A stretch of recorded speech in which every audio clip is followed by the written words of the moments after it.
Let's Talk. Hello, welcome to Let's Talk. I'm Salley Gibney. Did you know that one of our most valuable historic landmarks, our Dorset Quarry, has been listed by USA Today as one of the 12 top secret swimming holes in the United States? Wait a minute, did I say our Dorset Quarry? Did you know that the Dorset Quarry is privately owned by Dick and Kirsten McDonough, who have owned and maintained this quarry for all of us and our children and grandchildren since 1997? Well, since that report in USA Today, social media has taken off, and thousands of people come here during the summer to see and enjoy the quarry. Well, this is pretty neat, but you know what? It causes a lot of challenges. My guests today are here to help us talk about what we can do as a community to face these challenges and to maintain our wonderful, wonderful historical landmark for our children and grandchildren. So welcome, gentlemen. I'd like to welcome Rob Gaiotti. How are you? Our town manager. Yes. And Dick McDonough, who is the owner and with his wife Kirsten of the Dorset Quarry. Thanks for and having Roger us. Squire, who is the proprietor of the Squire House here in Dorset and also president of the Chamber of Commerce. Welcome, all three of you. I am so excited to have Thank you. three Thank you. gentlemen. Thank I you. want to tell you, never has this happened before. First of all, Dick, tell us a little bit about how you came to acquire this Dorset Quarry. Well, we had looked at property in Dorset back in the early 90s and then looked again in 1997, and the Marble House, it's the oldest marble house in North America, and built in 1773, was on the market. It had been on the market for 5 years, but because of the quarry, nobody, and all the issues associated with it, Absolutely. nobody wanted to buy it. I met dozens and dozens of people, including some people at this table, We did. who have looked How about at it you, and said, Roger? "Oh, I don't want to get near that." But my wife and I love the house so much, and I had a swimming career earlier in my life, so I was entranced by the property and the quarry. And we went ahead and purchased the property. Now, it was quite a mess when you first purchased it. It was a real mess. It was hidden from Route 30. You literally, if you look through some trees, you might be able to see it, but there are also mounds of marble blocks and trees.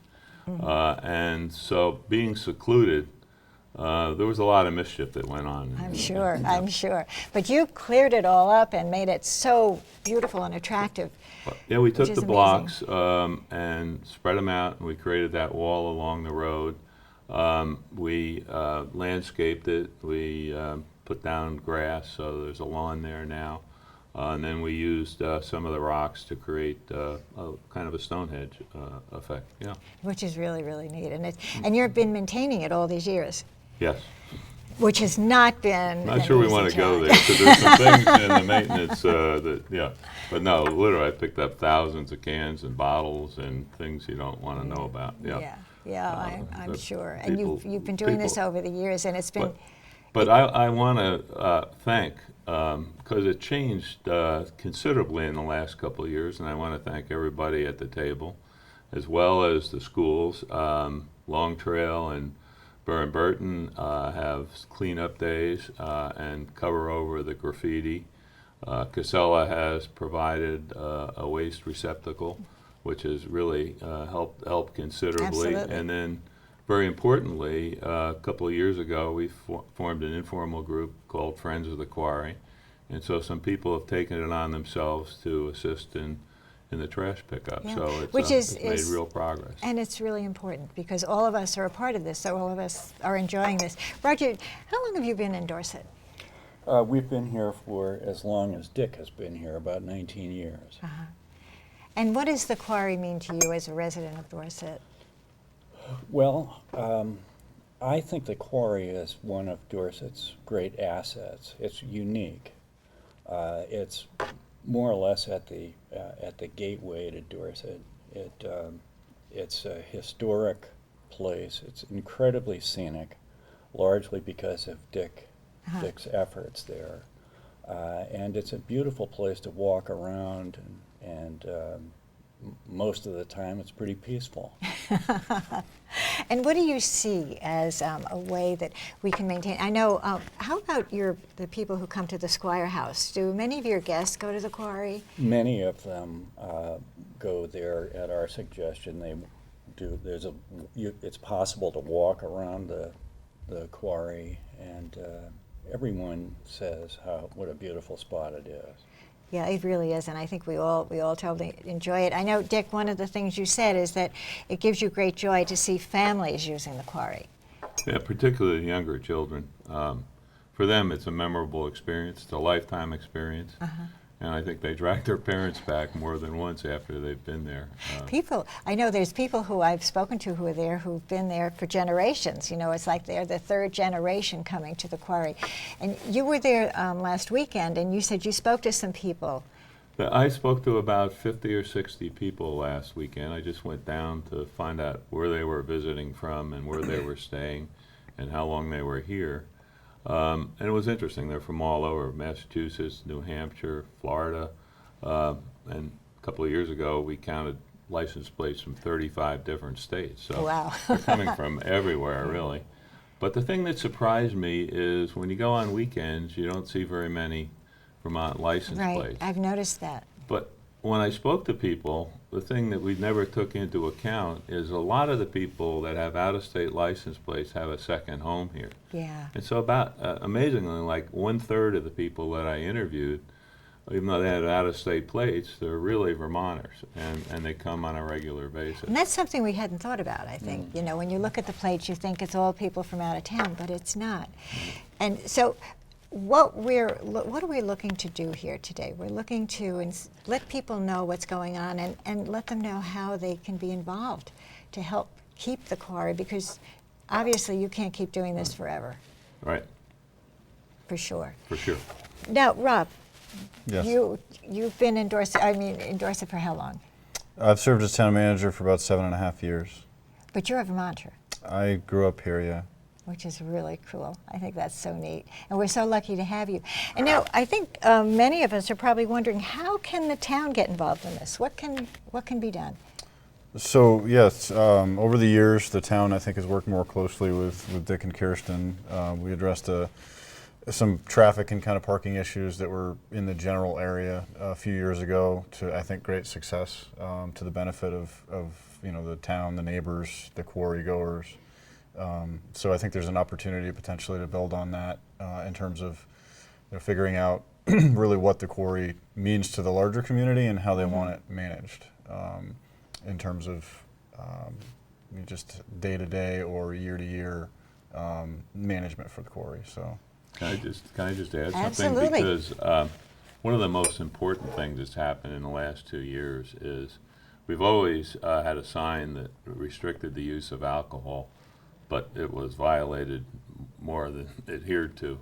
But Rob and the state police have been extremely helpful in terms of enforcing that, and so Which is so and important. it makes a huge difference in terms of behavior and some of the possibilities of accidents or things along those lines. So Yeah. I am really grateful for that, and a number of people have been cited. Yeah. For they're considered trespassers if they bring alcohol to the quarry.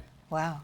And they should be, because after all, this is something, and it's not a place where anyone who's drinking should be jumping off those rocks anyway. I mean, Correct. it just shouldn't happen. And there are families there, Yeah. and I think that's what's most important, because you see them sitting around. And so, Roger, what are the possible options for the future of the quarry? Well, we have an organization, and I say that in quotes, called Friends of the Quarry, which is a grassroots community of people who like the quarry, are willing to invest a little bit of their time and in some cases some of their financial resources to helping the McDonoughs in cleanup efforts and that sort of thing for the quarry. We've purchased spray paint to cover over graffiti. We've purchased garbage bags, and we're ready to help the McDonoughs in any way we can. But the time that some people have spent picking things up there, as you know, Sally, Every morning. is really It very is. nice. Yeah. Oh, and people care. They really do. And I think one of the things, and also there are a couple of things that the Friends of the Quarry are aiming, or their goal is to accomplish this year. And then what are the future possibilities for the quarry? Well, my feeling is that there are that the future really should be managed by the town. The quarry is a town asset. It's an important part of Dorset's past, and Absolutely. it's always going to be there one way or another. Its cliffs are permanent. They're made out of solid marble, so it's up to the town to see that that it's kept clean and nice and an asset for our children and grandchildren. Absolutely, and I think that that is so very important. And some of the things that you've done this year, Dick, is you have the garbage from Casella, and you also, I see there are some portisans there now that are. Yes, we did work with Donnie Dorr and put in some porta-john facility.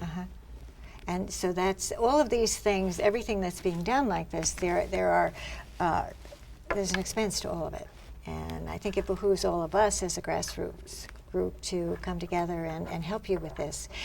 Rob, what about the town? With in terms of the in the possibility, is there a possibility for somehow to be in partnership with Dick for the quarry? I think at the last select board meeting they talked about some kind of confluence where there would be a partnership. I think a couple of the big items are what does the management look like in terms of staffing, personnel, stuff like that. Insurance is a biggie, and just generally kind of getting the acceptance of the community that that's what they want to use the town's resources to do. And I think, like I said, the last select board meeting they seemed to make some inroads to allow myself and Dick and a couple others to go look at a few options and do some research. So it seems like Roger's statement about the town becoming more involved is, I guess, potentially going to be an option that starts to get researched. I think one of the things that we all want to do is to get the community aware of what's going on, that this is something that we love, we want to preserve, and how can we, as a starting grassroots, really, Roger? Well, people who are interested in the quarry and what's going on there can look at can go to Facebook and look at and find Friends of the Quarry. They can also go to the Dorset Chamber of Commerce website, which is dorsetvt.com. And there's a link to the quarry Facebook page there. Oh, that's great. And if people are interested in sending a contribution towards the maintenance, they can send it to Friends of the Quarry at the chamber address, which is P.O. Box 121, Dorset 05251. Fantastic. And that's something that everyone, I think, and also we want to get some more information out there. So we are going to have a meeting, aren't we, so that people can come and learn more and hear all about it. And when is that? There is to be a gathering of Friends of the Quarry on July 13th at Barrow's house. And I should mention, since we're talking about dates, that there will be our third quarry concert at the quarry on July 30th at 5:30. This is Lee Romano's group, the Don't Leave Band. Oh, and they are so fabulous. You don't want to leave when they're there. And the Dorset Barbecue Quartet will also be singing. I have to put in a plug for that since I'm the bass. they're fabulous. They're so The much meeting fun. at the Barrows House will be at 5 p.m. And that's open to everyone, isn't it? It is. Anyone who's out there who wants to be part of this can come and just find out what's going on and all that.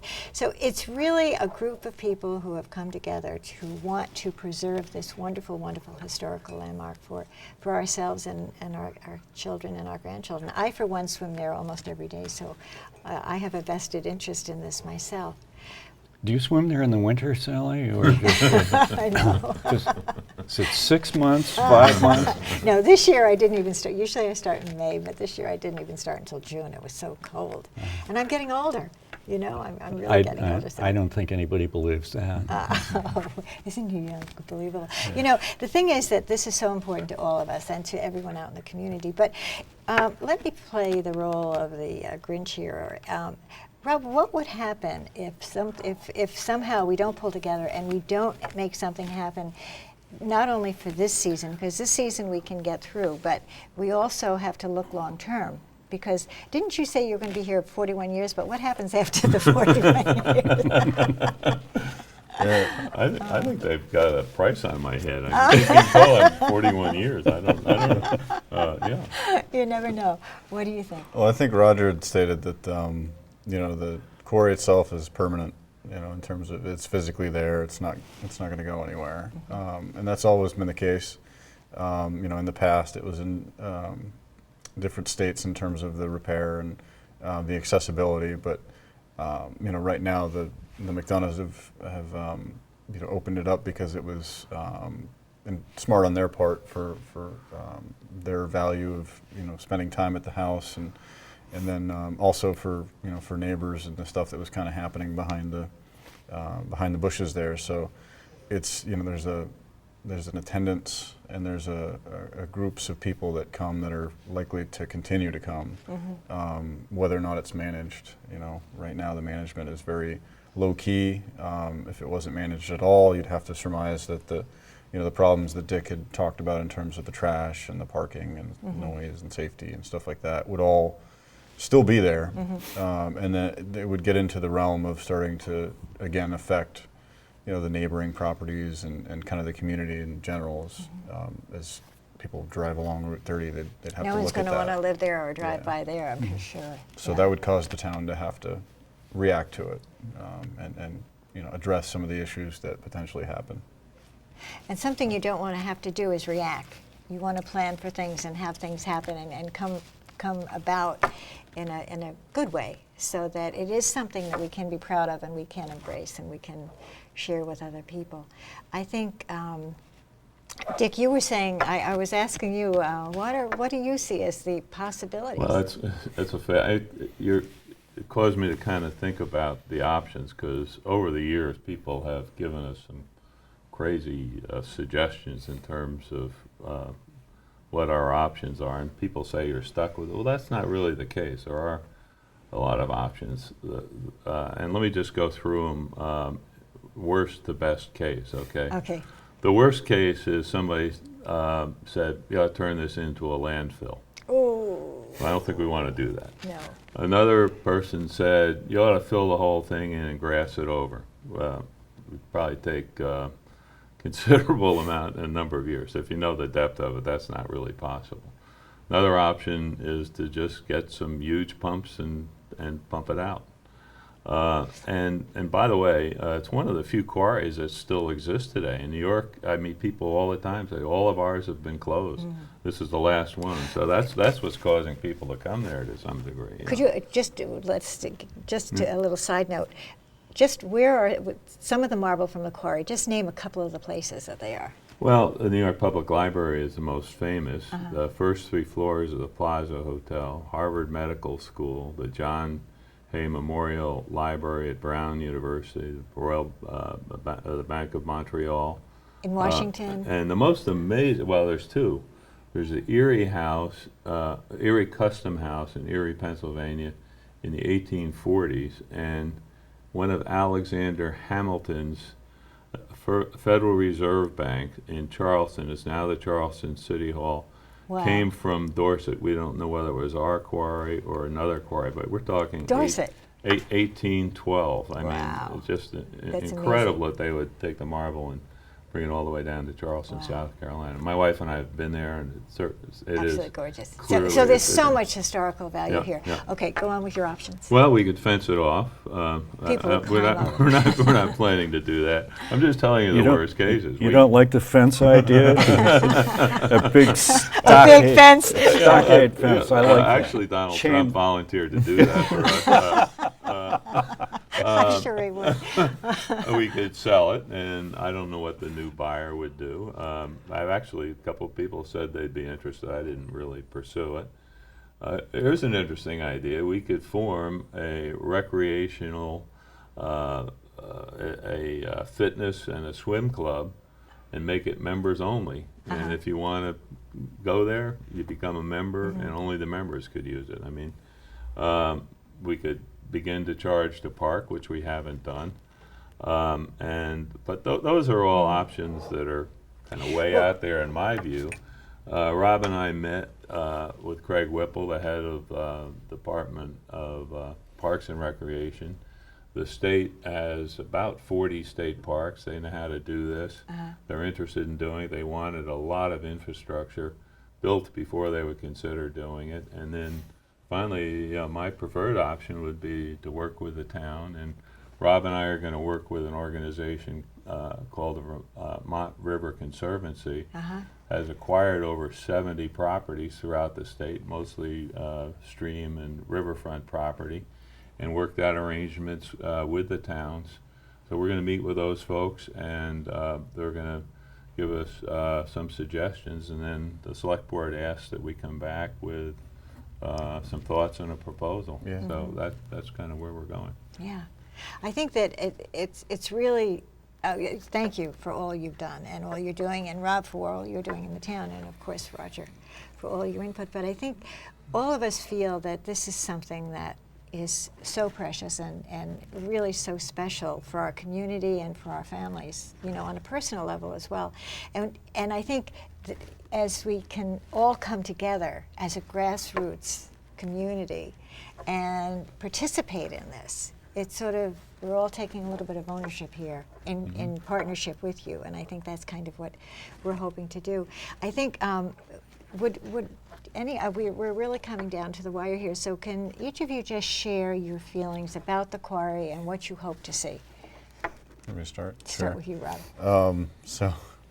Feelings is, you know, I think it's over the years we've kind of, the town, we being the town, have come a little bit more to the aid of the owner to try to help to polish and manage the property a little bit better, and I think that has had a positive effect on some of the neighbors in terms of you know, accessing their homes and safety and noise and stuff like that. And I think that's really kind of the building block for us to start on and to focus on. That, you know, the use is probably always going to be there, so it's a question of whether or not we want it managed, and then how do we do that. And thank you for all you're doing. Thank you. In that part. Dick. It's basically a 3-month period, mostly June, July, and August. The attendance is directly related to the temperature. Okay, I mean, if it's in the mid to high 80s, there'll be hundreds and hundreds of people there, and at some point there's just too many folks. The state told us at a state park they would manage attendance, you know. So at some point it has to be controlled better than I can personally control absolutely. it. I want people to enjoy it, but there's a fair amount of misbehavior and mischief that goes on there. And I mean, this Sunday there was a dog that was barking and disturbing everybody for over an hour. I was going to go down and just tell them to leave because. So some people are inconsiderate, and then the other thing is some of the youth that go up there doing the cliff jumping. Most of them are fine, but some of them, I don't know. There must be something in the testosterone or something, because they feel if they yell and act like Tarzan, they're you know, top of the world, you know. But it disturbs everybody else, you know. So it's I'd say 85, 90% of the people are extremely considerate and grateful, but you have this fringe element that's always a problem. And that's something that, with the Friends of the Quarry, there are some options there that might be able to Correct. work Yeah, with I that. think- Yeah. Roger, For me, you're going to take us home, Roger. Dorset has so many unique features. I mean, there's the Pinnacle, which dates from the Countess de Notbeck era. There's Wilson House. There's the Historical Society with all of its records of interesting people who have done interesting things in Dorset. Dorset has a number of stories to tell that no other town anywhere can tell. The Quarry is one of those, and I think that it's very important for Dorset as a community to support the Quarry and to think about the Quarry's future and how best to manage it. I agree, and also not just Dorset, but Manchester and all of our surrounding communities. Because it's a part of all of our history, and I think it's really Very true. Yeah, it's very, very important for that. And I thank you all for being here and for all that you're doing. Dick, thank you so much for the Well, I Quarry. want to thank you, You're a Sally, gift. for Yeah. taking the lead on this. Wow. It's been extremely helpful. It has taken some of the burden off me the last couple of years, and I'm Well, deeply appreciative we'll of that. see where it goes, because together we can do anything. And all of you out there, I hope that you've enjoyed this and that you get something from it, and that you'll consider being a friend of the Quarry and just come to the meeting. And that is July That's July 13th At- at Barrow's House Barrow's at House. 5 o'clock. At 5 o'clock. Come in and we can all get together and talk, and as a grassroots community, do something about the Quarry, because it's something that we love and something that we want to maintain for our children and our grandchildren. Thank you all for listening. And we're going to have T-shirts. Oh, I forgot. Yes, there's going to be T-shirts for the Friends of the Quarry. Right. And then well, there's so many things that we can do that we're going to share with you at that meeting. So hope to see you at the meeting. And until next time, let's talk.